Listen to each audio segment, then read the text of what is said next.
didn't know I was going to die that day. If I had known, I might have done things differently. I might have held Sophia longer during that last class. I might have told Diego the truth about how I felt.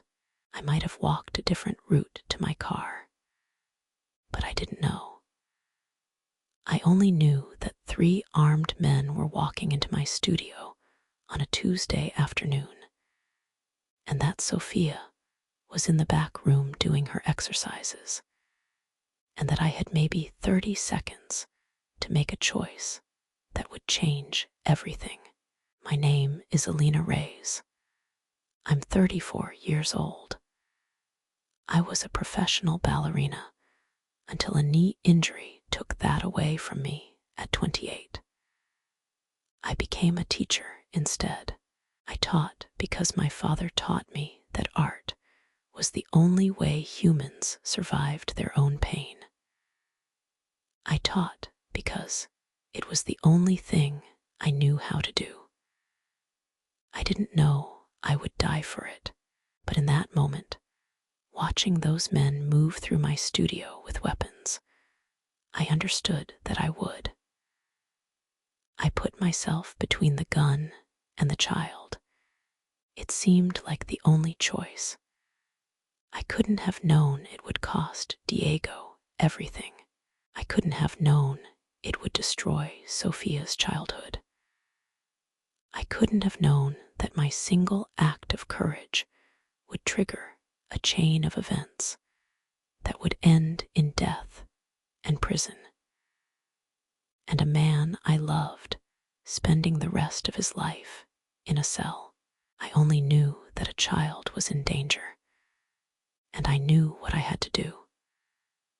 Let me tell you about Diego Santos before the moment that changed everything. He was a man living in 2 worlds. In one world, he was a father who showed up to ballet recitals and watched his daughter with an intensity that suggested she was the only thing in the universe that mattered. In that world, he was gentle. He was present. He was the kind of man who would die for his child. In the other world, he was a cartel boss. He was violence incarnate. He was someone who had killed with his own hands and ordered deaths without hesitation. He was someone who had built an empire on the bodies of people who got in his way. Both of these men were real. I could see them when he came to pick up Sophia from my classes. I could see the way he transformed depending on which world he was in. When Sophia wrapped her arms around his neck, he became a father.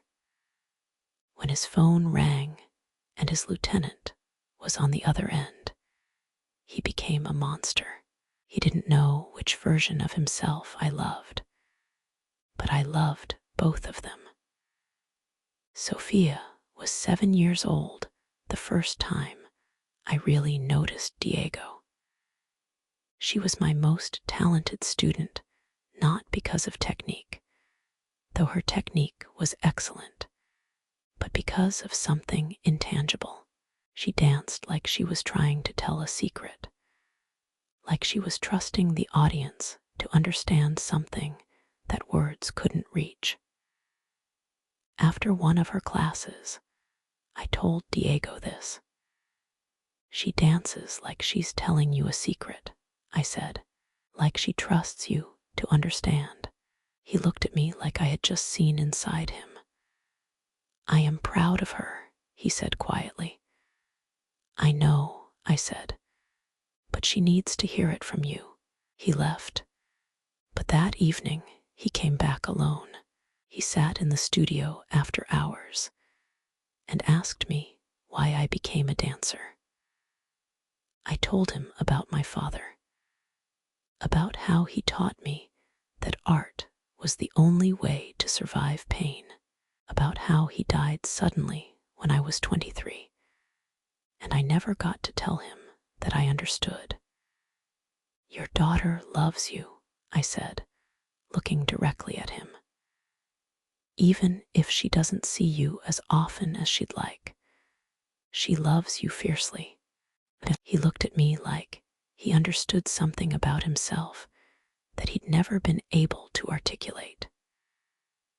That was the moment I should have walked away. That was the moment I should have understood that falling in love with a cartel boss would cost me everything, but I was already falling. I didn't understand Diego's world at first. I didn't understand that picking up Sophia from ballet wasn't as simple as scheduling a time.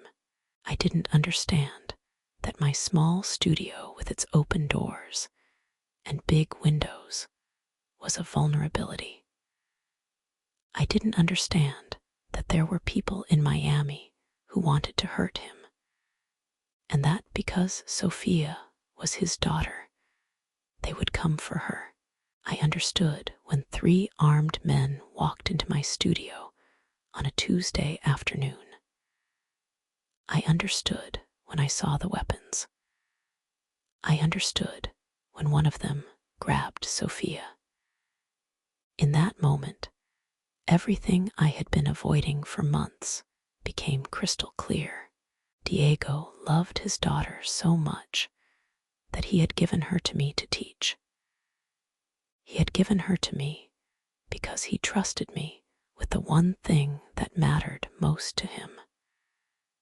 And now I was going to have to prove that trust wasn't misplaced. I shouted at the other children to hide in the bathrooms. I moved toward the man who was holding Sophia. I don't know if I was brave or if I was just operating on instinct. I don't know if it was courage or if it was desperation. I only know that my body moved and Sophia was suddenly behind me, and I was between the gun and everything I had come to love about my life. The man with the gun looked surprised. Maybe he expected me to run. Maybe he expected me to scream. Maybe he expected me to beg. I didn't do any of those things. I just stood there, blocking his access to Sophia, understanding with absolute clarity that this was the moment my life divided into before and after. He shot me. I felt the bullet hit my shoulder like a physical blow. I felt my body jolt with the impact. I felt pain explode through my entire arm, but I didn't fall. I kept standing. I kept blocking Sophia.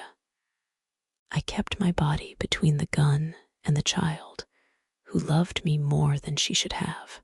That's when the security team arrived. That's when everything changed.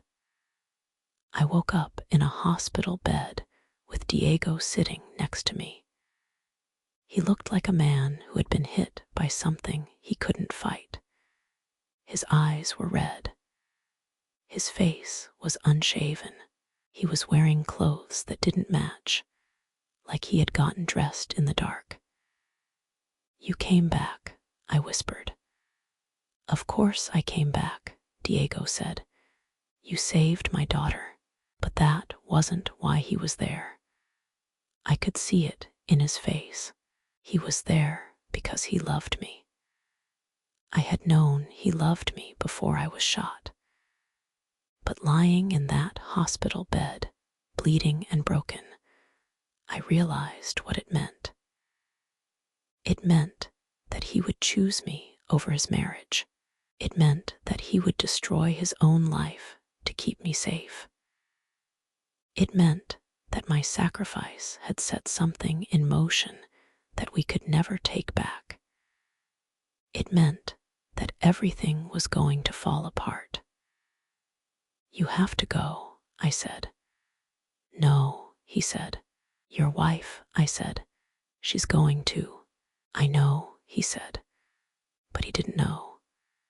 He didn't understand, yet, that Isabella had already made her decision, that she had already started planning my death, that my heroism in saving Sophia had made me a threat that Isabella couldn't ignore. He just sat by my bed and watched me sleep, and I lay there aware that I had just triggered the apocalypse. As I healed, Diego came every day. He brought flowers. He brought books. He brought food that I couldn't eat because the pain medication made everything taste like metal. He sat by my bed and he talked about Sophia, and he looked at me like I was the most important person in the world. I was falling deeper in love with him, which was the worst possible thing that could happen. I was getting stronger, which meant I was going to have to leave Miami. I was going to have to disappear. I was going to have to save both of our lives by walking away. But when he looked at me, I forgot why that mattered. Why did you do it? He asked one afternoon while I was recovering and the pain was still constant. Because Sophia needed me, I said. That's not the only reason, he said. No, I admitted. It's not. He took my hand. I love you, he said. I closed my eyes. You can't, I said. Too late, he said. We were careful, Diego and we met at times when Isabella was occupied. We saw each other in places where no one would think to look. We built a secret world inside the real world, and for a few weeks, it was enough. I told him about my life before dancing, about my father's death, about learning to teach instead of perform, about the way that art saved me when nothing else could. He told me about Sophia, about his marriage being hollow, about the way that he had built an empire and realized too late that empire meant nothing without love. Run away with me, he said one night. Where would we go? I asked. Anywhere, he said. San Francisco, New York, Mexico, anywhere but here. Your wife would find us, I said. Let her, he said. But he didn't mean it. He meant it in the moment. But he would never actually leave Sophia. And Isabella knew that. Isabella understood Diego better than he understood himself. She knew that he would always choose his daughter over anyone else, and that was how she was going to destroy him. Isabella found out about us through surveillance. She didn't confront Diego immediately. She just gathered evidence. She documented every moment I spent with him. She photographed us. She recorded conversations. She built a case against him that would make him lose custody of Sophia if he tried to leave her. And then she made a decision.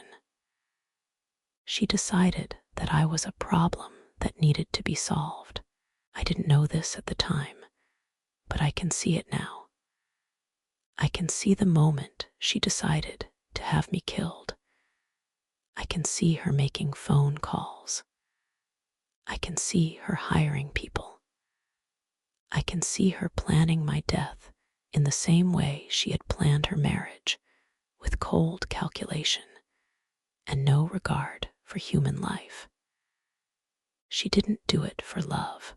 She did it for control. I remember the night before I died. Diego came to my apartment. We cooked dinner together. We talked about Sophia's progress in ballet. We talked about my job offer in San Francisco. We talked about everything except the fact that I was going to leave Miami and we would never see each other again. "Stay," he said. "I can't," I said. "Yes, you can," he said. "We can figure this out." But we couldn't figure it out. The only way this story ended was with one of us destroyed or both of us running forever. And I didn't have it in me to ask Diego to abandon his daughter for me. "I love you," I said. "I know," he said, "and I'm going to spend the rest of my life trying to prove that I deserved it." He was wrong. He didn't spend the rest of his life doing anything. He spent the rest of his life in prison. But in that moment, I believed him. In that moment, I loved him so much that I would have done anything for him, including leaving. I died on a Friday night at 9:47 p.m. I was walking to my car after teaching my last class of the day. I was thinking about San Francisco. I was thinking about new beginnings. I was thinking about the students I would leave behind and the ones I would teach in the future. I was thinking about Diego. I didn't see the bullets coming. I felt the first one hit. I felt my body jolt. I felt pain explode through my shoulder. Then I felt the second one, and the third, and then I felt nothing. I fell on the pavement outside the studio where I had taught Sophia to dance. I fell on the concrete where generations of dancers had walked. I fell, and I understood that this was my ending. I had saved Sophia by taking a bullet for her, and now I was paying the price for that salvation. It seemed fair, in a way. It seemed like the kind of symmetry that the universe had a sense of humor about. I died, but I didn't disappear. I became a ghost watching the destruction I had caused simply by being brave. Diego received the call while he was at home. I watched him as the blood drained from his face. I watched him understand that his wife had killed me. I watched him walk to her study with a gun in his hand. I watched him shoot her. I wanted to stop him. I wanted to tell him that it wasn't worth it. That killing Isabella wouldn't bring me back. That the only thing his revenge would accomplish was destroying Sophia's life even more. But I couldn't speak. I couldn't move. I could only watch. Chapter 12. The Prison. Diego spent the next 10 years in prison. I watched him every day. I watched him sit in his cell and think about me. I watched him count the days. I watched him understand, slowly and painfully, that his love for me had cost him everything. Sophia visited him once a month. I watched her grow from a traumatized child into a woman. I watched her stop dancing because every movement reminded her of me. I watched her take up painting instead, pouring her grief into art the way my father had taught me to pour my grief into dance. I watched her create a series of paintings called the Ballerina when she was 28 years old. I recognized myself in those paintings. I recognized the sacrifice. I recognized the love. She got it right when Diego died in prison, stabbed by a man connected to the Morales cartel. I felt something shift. It wasn't peace, exactly. It was more like completion. It was the understanding that we had all played our parts in a tragedy that was always going to end this way. Sophia was 20 years old when her father died. I watched her grieve. I watched her return to Miami for the first time in years. I watched her stand at my grave and place flowers on it. "I'm finally starting to understand," she said to my grave.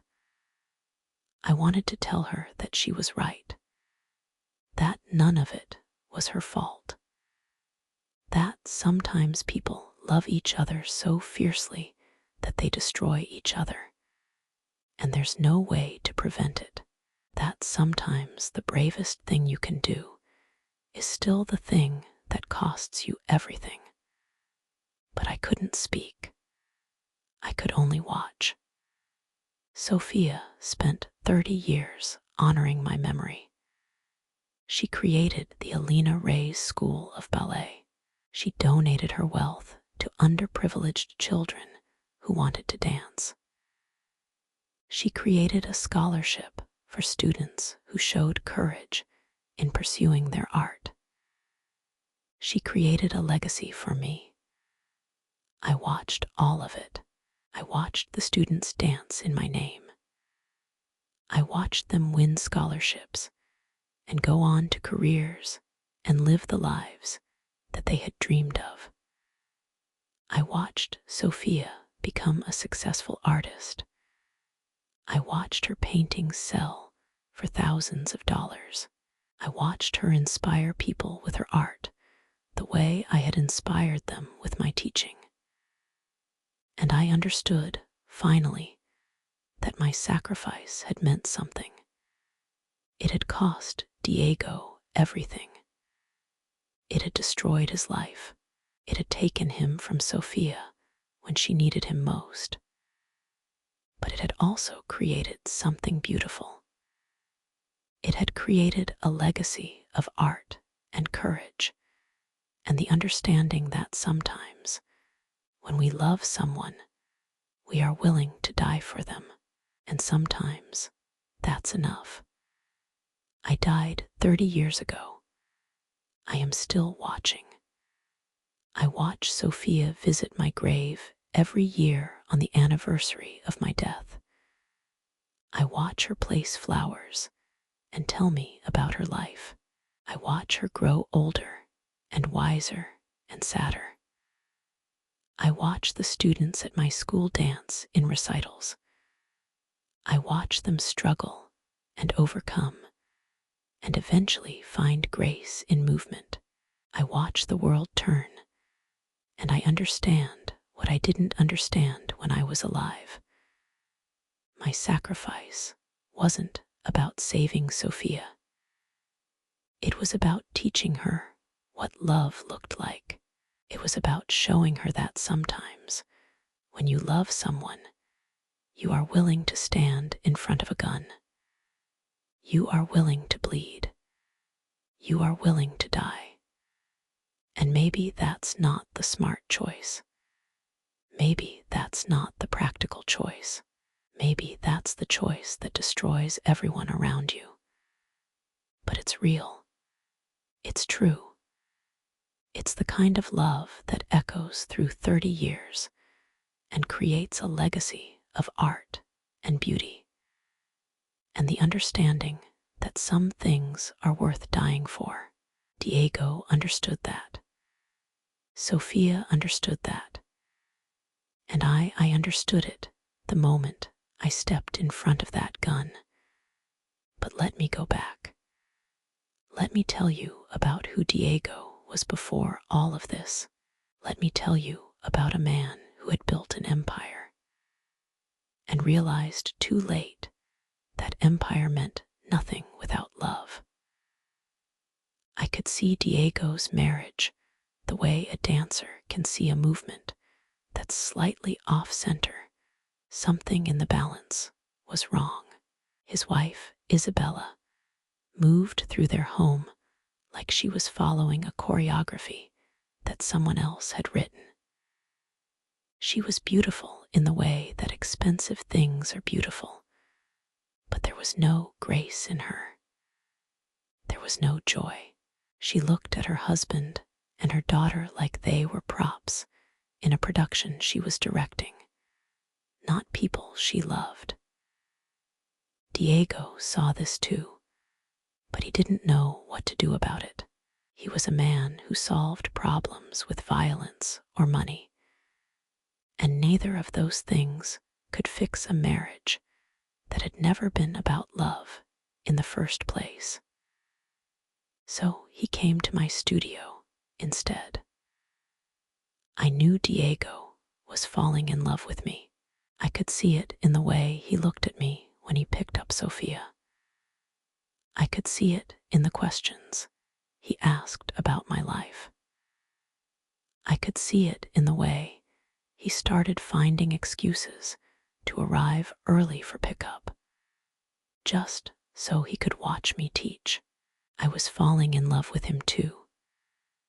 I told myself it was because he was a good father.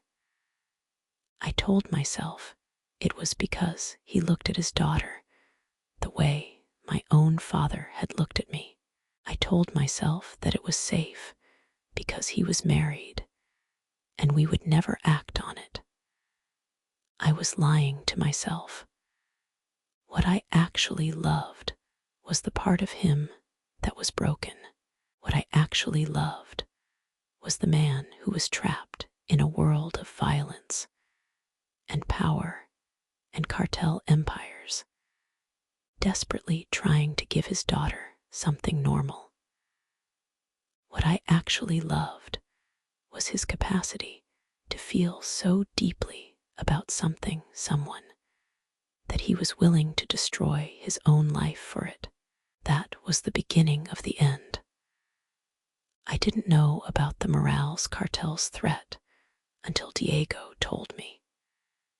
He came to my apartment one evening and sat down and said very calmly that there were men in Tampa who wanted to kidnap his daughter. There were men who wanted to hurt Sophia to punish Diego for his previous actions. There were men who had already made detailed plans. I'm going to protect her, Diego said. I'm going to keep her safe. But I could see the fear in his eyes. And if you can't, I asked. Then I'll kill them, Diego said. I'll kill them all. This was the cartel boss talking. This was the part of Diego that lived in a world of violence and death. This was the man I shouldn't have loved, but did. You should go, I said. Where? He asked. Away, I said. Take Sophia and disappear. Start over somewhere where the Morales cartel can't find you. I can't, he said. My business, my operation, my life is here. Your daughter needs her father, I said. Not your empire, you. I know, he said. But he didn't leave. He stayed in Miami because his empire mattered more than running. And because he stayed, everything that happened next was set in motion. I was in my studio teaching Sophia when the three men walked in. I recognized them immediately as cartel operatives. There was something in their bearing, in the way they moved, in the weapons they carried. Sophia was in the back room doing her stretches. I had maybe 30 seconds. I told the other children to hide. I put myself between the men and the door.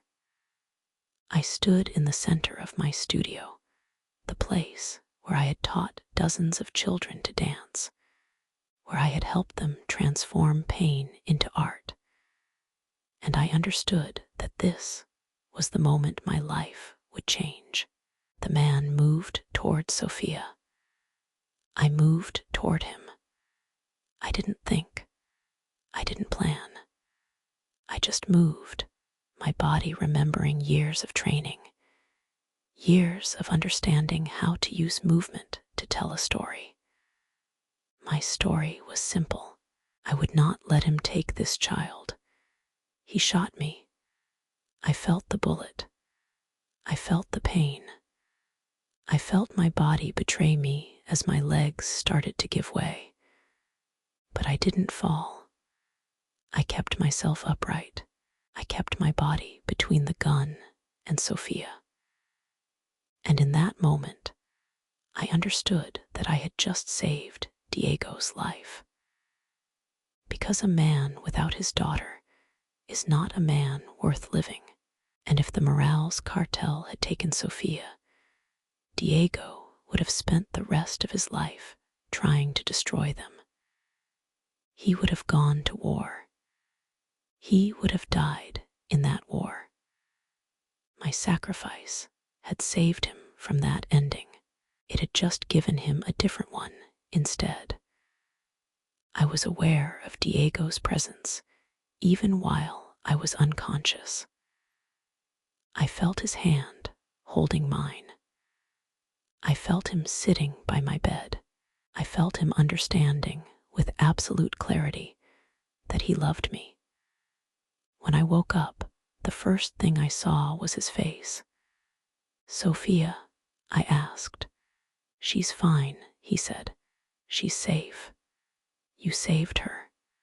I had saved Sophia, but I had lost everything else. I had made it impossible for Diego to stay married. I had shown him what real love looked like, and he couldn't go back to the hollow marriage he had been living.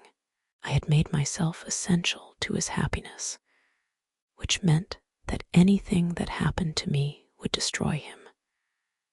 And now, Isabella would understand that. As I healed, I watched Diego fall deeper in love with me. He came to my apartment every day. He brought me food and flowers and books. He sat with me while I did physical therapy. He looked at me like I had saved his life, not his daughter's. In a way, I suppose I had. I had given him a reason to live. I had given him something to believe in that wasn't built on violence or power. I had given him the possibility that he could be more than a cartel boss. But I had also cursed him because Isabella was watching. Isabella was planning. Isabella was making phone calls and meeting with hired killers and deciding that the best way to deal with me was to make sure I was permanently removed from her husband's life. And Diego didn't know it yet. We tried to be careful. We met in places where no one would think to look. We talked in whispers. We were together for stolen moments that we pretended were enough. They were never enough. "Run away with me," Diego said one night. I wanted to. God, I wanted to. But I knew the truth. I knew that he would never leave Sophia. I knew that Isabella would hunt us down. I knew that the only way this story ended was with me dead, or both of us on the run forever. So I told him about the job offer in San Francisco. I told him that I was going to leave Miami. I told him that the best thing he could do was let me go. He didn't believe me, but he understood what I was saying. He understood that I was trying to save his life by leaving it. We met at a restaurant in Wynwood on a Thursday night. I told him that I had decided to take the San Francisco job. I told him that I was leaving Miami on Friday. I told him that it would be better for everyone if we just said goodbye and moved on. He didn't accept it. He asked me to run away with him instead. I wanted to. I wanted to so badly that I almost said yes. But I thought about Sophia. I thought about the little girl who loved to dance. I thought about how much she needed her father. I love you, I said, but loving you is dangerous, and I'm tired of being in danger. I didn't know that I would be in danger for less than 24 more hours. I didn't know that Isabella had already made her decision. I didn't know that my death was less than a day away. I only knew that I had to let him go. I died the next day. I died walking to my car after teaching my last class. I died thinking about San Francisco and new beginnings and the life I was going to build without Diego. I died because his wife decided that I was a threat that needed to be eliminated. I died because I had loved too fiercely in a world that punishes goodness. I died because sometimes the bravest thing you can do is still the thing that costs you everything. And I would have done it all again. I watched Diego receive the call. I watched his face go white. I watched him understand what had happened. I watched him walk to his wife's study with a gun in his hand. I wanted to stop him. I wanted to tell him that revenge wouldn't bring me back, that killing Isabella would only destroy Sophia's life more. But I couldn't speak. I could only watch. And I watched him shoot her once, in the heart. I watched him choose love over everything else. I watched him become a murderer because his wife had murdered me. I watched him turn himself in to the police. I watched him accept a life sentence for killing Isabella, and I understood in that moment that my sacrifice had triggered an apocalypse. Diego spent 10 years in prison. I was there for all of it. I watched him sit in his cell and think about me. I watched him read books about art and philosophy and the human condition. I watched him try to understand why he loved so deeply that he was willing to destroy his own life. Sophia visited him once a month. I watched her grow. I watched her stop dancing. I watched her start painting instead. I watched her channel her grief into art the way my father had taught me to do. I was with her in those paintings. I was the woman in motion, sometimes dancing, sometimes falling, sometimes bleeding, sometimes transcendent. She got it right. Diego was killed in year 10 of his sentence. A man connected to the Morales cartel stabbed him in the prison yard. It was quick. It was brutal. It was the kind of death that a man like Diego deserved. Sophia was 20 years old. I watched her receive the news. I watched her not cry. I watched her understand that her father had been dead to her for a long time. And I understood that my sacrifice had destroyed both of them. But then something miraculous happened. Sophia didn't destroy herself the way her father had. Instead, she built something beautiful. She became an artist. She created paintings that explored violence and beauty, darkness and light. She established the Alina Reyes School of Ballet in Miami. She created scholarships for underprivileged children who wanted to dance. She honored my memory by living the life I would have wanted to live. And in doing that, she showed me something important. My sacrifice wasn't wasted. It was transformed into art. It was transformed into education. It was transformed into the lives of hundreds of young dancers who would never know who Alina Reyes was, but who would benefit from her legacy. I died 30 years ago. I am still here. I watch Sophia visit my grave every year. I watch her place flowers and tell me about her life. I watch her grow older and wiser and sadder. I watch the students at my school dance in recitals. I watch them learn that movement can transform pain into art. I watch Diego's legacy fade. The cartel was dismantled after his death. The criminal empire that cost him everything is gone, forgotten. But my legacy remains. The Alina Reyes School of Ballet. The Alina Reyes Courage Award. The paintings in the Ballerina series that hang in galleries and museums and remind people that sometimes love costs everything. And maybe that's the point. Maybe the tragedy was never meant to have a happy ending. Maybe the tragedy was meant to show us what it looks like when someone loves so fiercely that they are willing to die for it. I loved Sophia enough to take a bullet for her. Diego loved me enough to kill for me.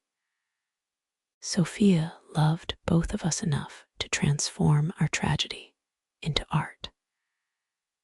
And perhaps that's the greatest love story of all, not the romance between Diego and me, but the legacy we left behind, the understanding that sometimes the people we love change us so completely that our entire lives become a story about them. I am Alina Reyes. I am dead, but I am still here. I am still watching. I am still the woman in motion, sometimes dancing, sometimes falling, sometimes bleeding, sometimes transcendent. And that is enough. When I was alive, I taught dance because my father had taught me that art was the way humans survived their own pain. I didn't understand then that art was also the way we survived each other. I didn't understand that love could be transformed into movement, into beauty, into something that would outlive us all. I didn't understand that a single moment of courage, stepping in front of a gun, could set off a chain of events that would change multiple lives forever. I understood it when I was dying. I understand it now that I'm dead, and from this place beyond the living, I can see something that none of the people I loved could see when they were alive. The tragedy wasn't wasted. The love was real. The sacrifice mattered, and somewhere, right now, a young dancer at my school is learning that she is capable of courage. She is learning that her body can tell stories that words cannot reach. She is learning that movement is transformation. She is learning what I taught Sophia all those years ago. She is learning that life is made of moments of grace, and we get to choose what we do with them.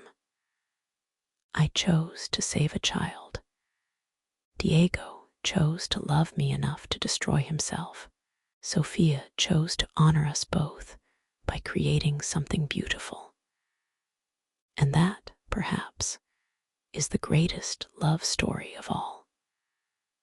From where I am, I can see the entire trajectory of my life in a way I couldn't when I was living it. I can see that my father's death prepared me for mine. He taught me that art was the only survival strategy, and I spent my entire life proving him right. I can see that my dancing prepared me for my death. It taught me how to move with grace, even in pain. It taught me how to tell stories that mattered. It taught me how to transform the body into something transcendent. I can see that my love for Diego was real and doomed from the beginning. I can see that we could never have been together because we came from two different worlds. I can see that my sacrifice was the only way to bridge that gap. I can see that Sophia inherited the best parts of both of us. She got Diego's capacity for fierce love and my ability to transform pain into art. And I can see that my death, for all its tragedy, created something beautiful. It created a legacy. It created a story. It created the understanding that sometimes, when we love someone, we are willing to die for them. And sometimes that's enough. Sometimes that's everything. I'm telling you this story because I want you to understand something. The greatest love story is not the one that ends happily. The greatest love story is the one where someone is willing to sacrifice everything, their life, their future, their happiness, for someone else. Diego was willing to sacrifice his marriage and his freedom for me. I was willing to sacrifice my life for Sophia. Sophia was willing to sacrifice her own happiness for us. We were all willing to sacrifice everything because love demanded it. And from this place beyond the living, I can tell you that it was worth it. Every moment of pain, every moment of loss, every moment of sacrifice was worth it because it created something that will outlive all of us. It created art. It created legacy. It created the understanding that sometimes the bravest thing you can do is love someone so fiercely that you're willing to die for them. I did that, and I would do it again. I watched the students come and go from the Alina Reyes School of Ballet. They come in terrified, most of them. They come in uncertain about whether they're good enough, whether they belong here, whether their bodies can do what I teach them to do. They come in carrying the weight of poverty, of divorce, of loss, of the 100 small and large traumas that children carry with them. And then they dance. One girl in particular, her name is Lucia, reminds me of Sophia. She's 7 years old. She has dark hair and darker eyes, and the kind of sadness that comes from watching a parent struggle with addiction. She comes to my school on scholarship because Sophia donated enough money to fund 5 scholarships a year. She doesn't know who I am. She doesn't know that the school was named after me. She just knows that this is the place where she can move her body and forget, for a few hours, about the chaos at home. I watch her during class. I watch her stand at the bar with her hand, gripping it so hard that her knuckles turn white. I watch her struggle with the basic positions. I watch her want to quit. And then I see the moment when something shifts. She stops thinking about whether she's good enough. She stops comparing herself to the other dancers. She stops worrying about whether she belongs here. She just dances. And in that moment, she understands something fundamental. She understands that her body is hers. That movement is freedom. That art is survival. This is why I died. This is why my sacrifice mattered. Not for Diego, not even for Sophia, though I loved her fiercely. I died so that girls like Lucia could understand that they were more than their circumstances, that they could move through the world with grace, that they could transform their pain into art. I died so that this school could exist. Sophia is 62 years old when she paints her final work in the Ballerina series. It's different from the others. The other paintings were about me, about the sacrifice, about the violence, about the moment when love and death became indistinguishable. But this final painting is about what came after. It shows a woman in motion, but she's not falling. She's not bleeding. She's dancing.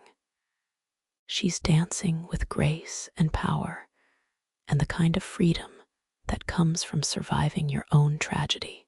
In the background, you can see the outlines of dozens of other dancers.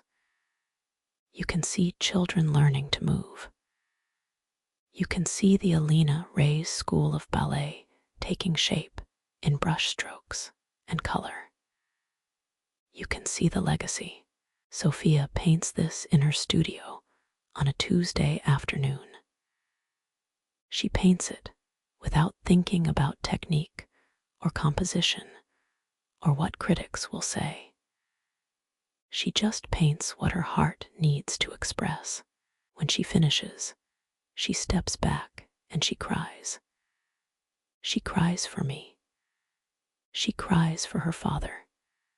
She cries for all the years of grief and loss and the understanding that love can cost everything. But she also cries because she understands, finally, that it was worth it, that the sacrifice meant something, that out of tragedy, beauty emerged. Lucia, the girl who reminded me of Sophia, grows up to become a professional ballerina. She dances with a Miami ballet company. She performs the lead roles in classical pieces. She teaches at the Alina Reyes School of Ballet during the day and performs at night. She is living the life that was taken from me. She is living the life that Sophia would have lived if her childhood hadn't been destroyed by trauma. She is the embodiment of what the Alina Reyes School was meant to create. And I watch her every single day.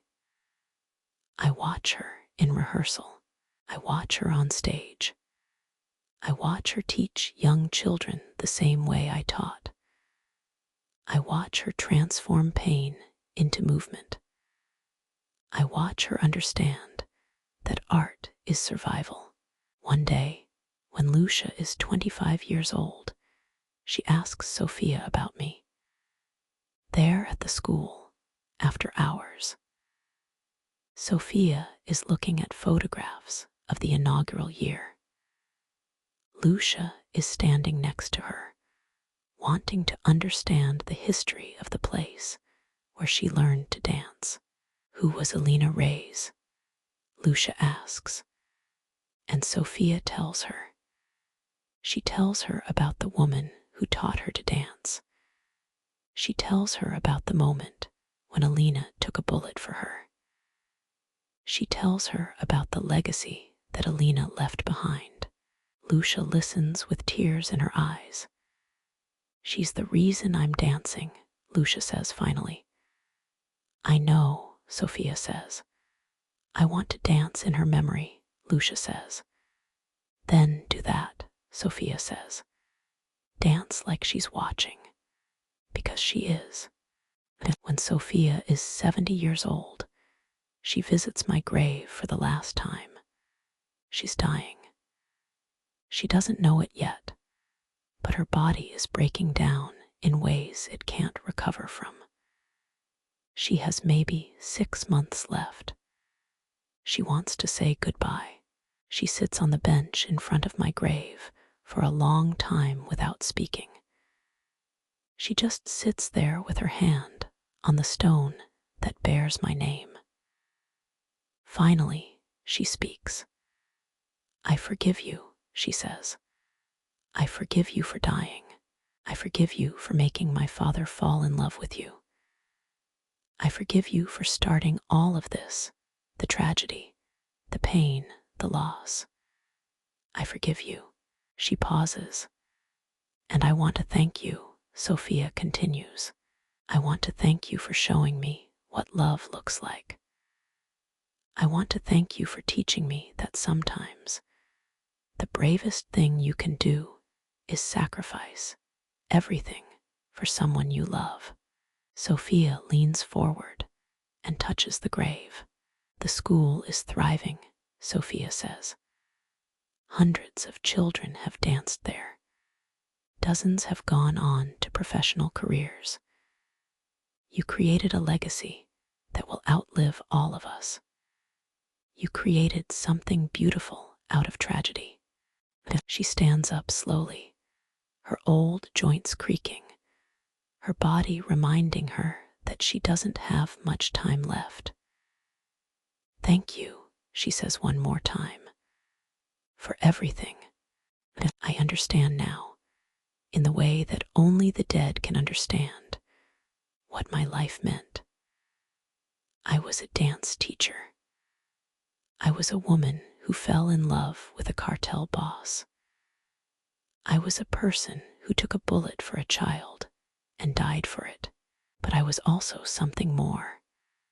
I was a catalyst. I was the spark that set everything in motion.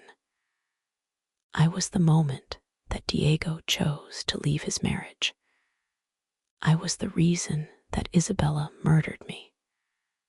I was the reason that Diego killed his wife.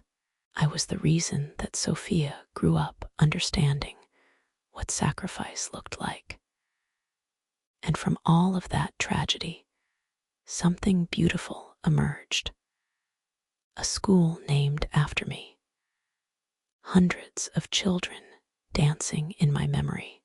A woman, Sophia, who channeled her grief into art and created something that will outlive all of us. I am Alina Reyes. I am the ballerina. And this is my legacy.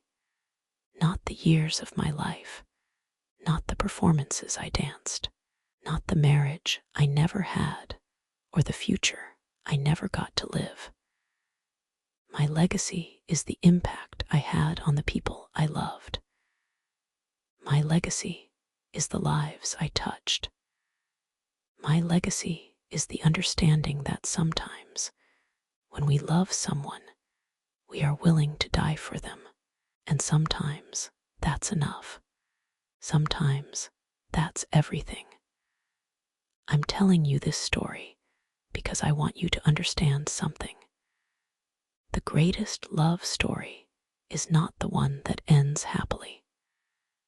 The greatest love story is the one where someone is willing to sacrifice everything, their life, their future, their happiness, for someone else. Diego was willing to sacrifice his marriage and his freedom for me. I was willing to sacrifice my life for Sophia. Sophia was willing to sacrifice her own happiness for us. We were all willing to sacrifice everything because love demanded it. And from this place beyond the living, I can tell you that it was worth it. Every moment of pain, every moment of loss, every moment of sacrifice was worth it because it created something that will outlive all of us. It created art. It created the understanding that sometimes the bravest thing you can do is love someone so fiercely that you're willing to die for them. I did that, and I would do it again.